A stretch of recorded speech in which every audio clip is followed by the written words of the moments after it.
अगर आप भी लेना चाहते हैं देश दुनिया की तमाम जानकारी तो आज ही सब्सक्राइब करें हमारे चैनल को। साथ ही नीचे दिए बेल आइकन को जरूर दबाएं ताकि हर अपडेट आप तक पहुंच सके। नमस्कार, बाबा साक्षी न्यूज़ सेंटर पर आप सभी का स्वागत है।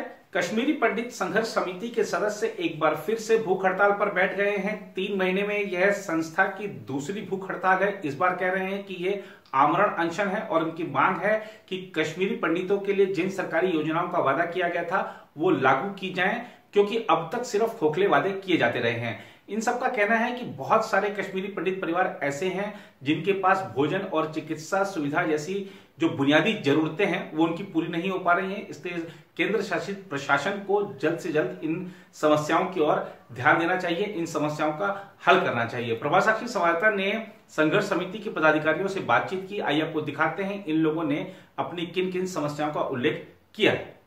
हम यहाँ पे आज फिर से दूसरी बार अनशन पे बैठे हैं। इससे पहले हम 20 सितंबर पे बैठे थे, तो वो अनशन हमारा 11 दिन चला था।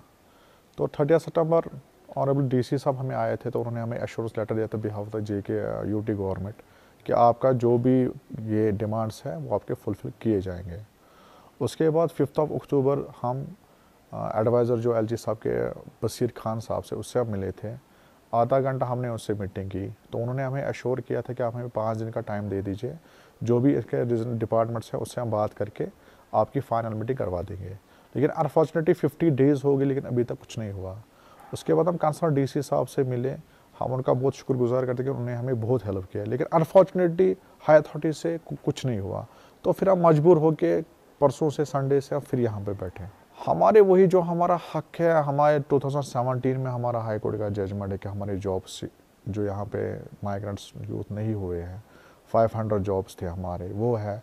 दूसरा हमारा था कि जो यहाँ पे बिलो पॉवर्टी लाइन के पंडित लोग बैठे उनको रिलीफ है।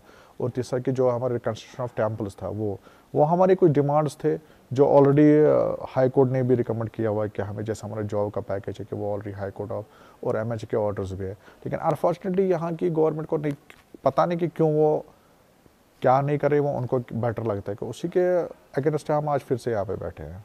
राहुल दिकू है, मैं अनंतनाग डिस्ट्रिक्ट सी रमदान में रहने वाला हूँ। तो आज हम दूसरी बार फास्ट ऑन टू डेथ पे बैठे हैं।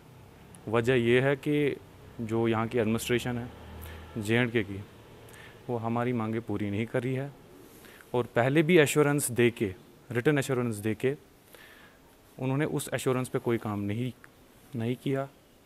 तो दोबारा हम फिर यही बात वो आगे रख रहे हैं कि जो एश्योरेंस उन्होंने दी थी उस पर काम क्यों नहीं हुआ। पहला वाला प्रोटेस्ट अगर फास्ट ऑन डेथ इसलिए था कि जो हमारी एडमिनिस्ट्रेशन है यहाँ पे उनको ये अवेयर कराने के लिए कि हमारे पास जितने भी डॉक्यूमेंट्स हैं, जो रिकमेंडेशंस सारी है और जो फाइल पड़ी हुई है सेक्रेटरीट में, उसके ऊपर उनका ध्यान खींचना। और ध्यान तो खिंच गया 30 सितंबर को जब वर्दी डिप्टी कमिश्नर साहब on the behalf of JK UT आ गए यहाँ पे। तो उसके बाद उन्हें रिटन इंश्योरेंस दी उन्होंने। उसके बाद हमारी मीटिंग हुई 5 अक्टूबर सेक्रेटरीट में, जो honourable adviser to his excellency LG साहब है, श्री बशीर खान साहब। तो उनसे भी हमने बात की। उन्होंने हमें 5 दिन का टाइम दिया था कि मुझे 5 दिन दीजिए और 5 दिन के बाद हम आपके साथ फाइनल मीटिंग करेंगे।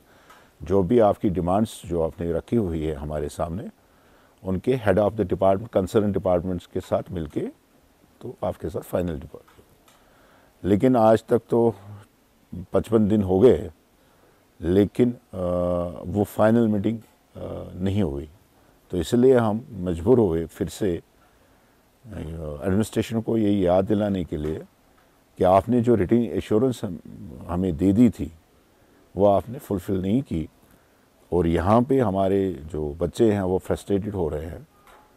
और उसके साथ साथ जो हमारी लगभग 400 साढ़े 400 की फैमिलीज़ जो है 808 फैमिलीज़ में, वो भूखमरी के ऊपर इस वक्त आ रही है, क्योंकि उनके घर में इस वक्त कोविड की वजह से या बाकी हालातों की वजह से जो उनके जो बच्चे काम करते थे या उनके बुज़ुर्ग जो काम करते थे प्राइवेट सेक्टर में, अब प्राइवेट सेक्टर सारा ठप है कश्मीर में। तो उस वजह से उनकी माली हालात बहुत ही ख़राब हो रही है दिन ब दिन। इसलिए हम फिर से सेकंड फेज़ जो है, ये जो इतवार से 22 तारीख से शुरू हुआ, ये अब तब तक ख़त्म नहीं होगा। अब तो एश्योरेंस भी रिटन में भी उन्होंने दी, पहले वर्बली कह रहे थे, लेकिन आज हम तब तक नहीं उठेंगे जब तक कि वो ग्राउंड ज़ीरो पे जितनी भी हमारी डिमांड्स हैं, जो कि उन्होंने ऑलरेडी एक्सेप्ट किए हुए हैं वे बैक इन 2017 में, और 17 से ये हमारा केस चल रहा है, तब तक हम यहाँ से नहीं उठेंगे। हमारे पास तो कोई नहीं आया, आज की डेट तक हमारे पास कोई नहीं आया। खाली उसी दिन 30 तारीख को सितंबर की 30 तारीख को डीसी साहब यहाँ पे आए थे, उसके बाद कोई नहीं। क्योंकि हमारे जो मीडिएटर हैं एक हिसाब से वो वर्दी डिप्टी कमिश्नर साहब, हम मतलब इससे पहले हम गए थे उनके पास 2-3 बार, तो वही हमें अपडेट करते रहे। उन्होंने बहुत कोशिश की अपनी तरफ से, हमारी फाइनल मीटिंग जो कंसर्न डिपार्टमेंट्स के हेड्स हैं through honourable adviser Shri Bashir Khan साहब के, लेकिन पता नहीं कि वो फाइनल मीटिंग क्यों नहीं। ये फ़ायदे वाली बात नहीं है। फ़ायदा क्या, मुझे कौन सा एमपी और एमएलए बनना है कि इसलिए हम बैठे हैं यहाँ पे। और इस सर्दी के मौसम में तो कोविड भी है, मतलब बढ़ रहा है, लेकिन मैं इसलिए बैठा हूँ कि जिनके लिए मैं रिप्रेजेंट कर रहा हूँ पिछले 20 साल से, जब उनकी तरफ में देखता हूँ, जब उनकी घरों की हालत में देखता हूँ, तो एज ए लीडर मुझे ये मेरा फ़र्ज़ है कि एडमिनिस्ट्रेशन को उनकी ओर ध्यान दिलाने के लिए। इसमें मुझे कोई ऐसी चीज़ ही नहीं है कि ये हम बैठे हैं इस सर्दी में कि कुछ ऐसा हो जाए, वो इसलिए नहीं बैठे। मुझे लगा सरकार पहले भी मैंने कहा कि आज तो मुझे पूरा विश्वास है कि जब हमने ये इंडिविजुअल फैमिली के लेवल पे 1990 में जब हमारे कम्युनिटी के जो बाकी फैमिली मेंबर्स थे, बहुत सारी वजहों के कारण वो यहाँ से निकल गए, लेकिन हमने ये डिसाइड किया कि हम यहीं पे रहेंगे, क्योंकि हमें पूरा विश्वास था अपनी ईश्वर के ऊपर भी और अपने लोगों के ऊपर भी।